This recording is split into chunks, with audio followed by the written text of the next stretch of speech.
Buat orang perempuan Idul Fitri sholat wajib, fardu ain. Karena dalil menjelaskan bahwa diperintahkan oleh Rasulullah sampai orang yang sedang haid pun suruh berangkat. Sholat 5 waktu nggak gitu-gitu amat loh. Ibu kenapa bu pada nggak sholat id? Masak tak? Nggak ada orang di rumah. Yang nyuruh masak siapa? Sunnah memang kita makan dulu sebelum sholat. Tapi bukan berarti kita nggak sholat, bukan. Berangkat sholat id. Benarkah ada pendapat yang mengatakan hukum sholat id bagi perempuan wajib atau fardu ain berdasarkan hadis anjuran Rasulullah kepada para wanita termasuk yang haid agar berangkat meramaikan perayaan sholat hari raya pada awal-awal Islam? Mari kita telaah dulu hadis yang dimaksud dan apa motif yang melatar belakangi perintah Rasulullah tersebut, dan apakah di hadis tersebut ada penjelasan gamblang atau paling tidak ada isyarah hukum wajib atau fardu ain bagi perempuan. Hadis yang dimaksud oleh orang Wahabi itu adalah hadis berikut ini.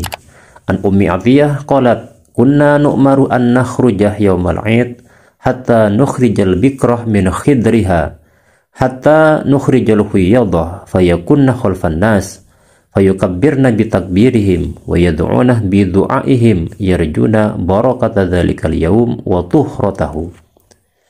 Dari Ummi Atiyah radhiyallahu anha berkata, kami para perempuan maksudnya diperintahkan Nabi Shallallahu Alaihi Wasallam untuk keluar rumah pada hari raya, sehingga kami ajak keluar juga perawan yang sedang dipingit dan mereka yang sedang menstruasi. Lalu mereka akan berada di belakang jamaah yang sedang menstruasi, maksudnya ikut bertakbir dan berdoa bersama mereka, mengharapkan keberkahan dan kesucian hari raya. Hadis ini menjelaskan bahwa semua perempuan yang dewasa atau mukallafah dipanggil untuk hadir mengikuti perayaan sholat id bersama seluruh masyarakat, untuk memberi kesempatan kepada perempuan agar bisa bertakbir bersama, berdoa bersama, sholat, mendengar khutbah, memperoleh keberkahan, dan menyaksikan segala momen kebahagiaan yang hanya 1 tahun 1 kali. Nah, semua perempuan mukallafah dianjurkan hadir, termasuk juga yang sedang haid atau menstruasi. Hanya saja yang sedang haid tersebut tidak diperbolehkan mendekati tempat sholat. Berikutnya, apa saja madlul atau yang bisa kita ambil rumusan hukum atau istimbatul ahkam dari hadis ini?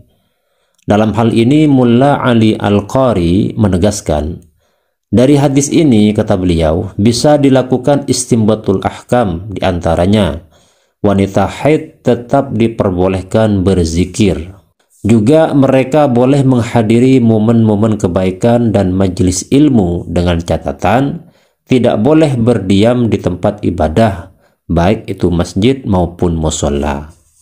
Nah, lalu apakah di hadis itu ada penjelasan hukum wajib atau fardu ain sholat id bagi perempuan, atau paling tidak ada isyarah ke sana? Ternyata tidak ada sama sekali.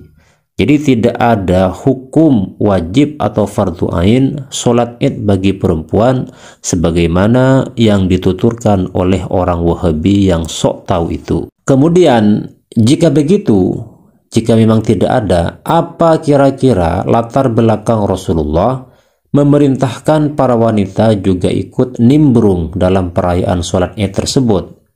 Ternyata motifnya, kata para ulama, adalah sebagai latihan atau membiasakan diri untuk sholat dan beramai-ramai dalam melakukan kebaikan serta menampilkan keindahan Islam. Dalam persoalan ini, Al-Imam Al-Qushairi menegaskan bahwa semua itu Rasulullah perintahkan tidak lain karena kala itu Islam masih kecil, pemeluknya masih sedikit. Ya, biar kelihatan gede dan solid jika semuanya ngumpul jadi satu.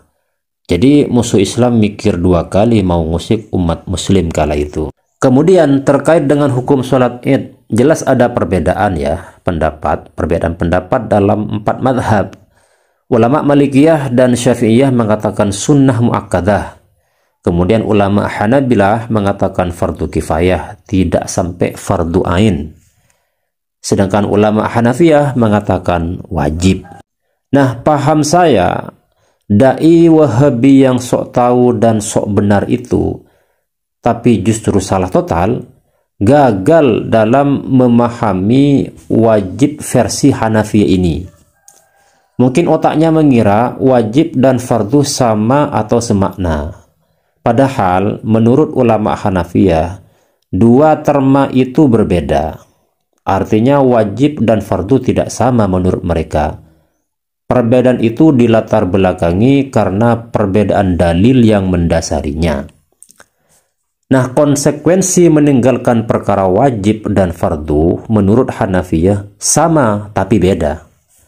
Kesamaannya adalah sama-sama berdosa. Sedangkan perbedaannya, kalau fardu efeknya disiksa, kalau wajib tidak sampai ke sana, tidak sampai disiksa. Hanya saja terhalang untuk mendapatkan syafaat Rasulullah SAW kelak di hari kiamat. Nah, sekalipun kita mengikuti pendapat Hanafiyah yang menvonis wajib sholat id, itu pun bagi semua umat Islam, baik laki-laki maupun perempuan, tidak khusus bagi perempuan saja. Dan wajib tersebut dipahami sebagaimana tadi, tidak sama dengan fardu versi Hanafiyah. Apalagi sampai mengatakan fardu ain bagi perempuan. Dalil dari mana seperti itu? Pemahaman salaf yang mana yang mengatakan kayak itu? Nah, begitulah memang fenomena Wahabi sekarang ini yang merasa paling benar, padahal faktanya paling sesat. Merasa paling mengikuti sunnah ulama salaf, ternyata dia sangat jauh dari pemahaman ulama salaf. Demikian bantahan dari saya, semoga bermanfaat.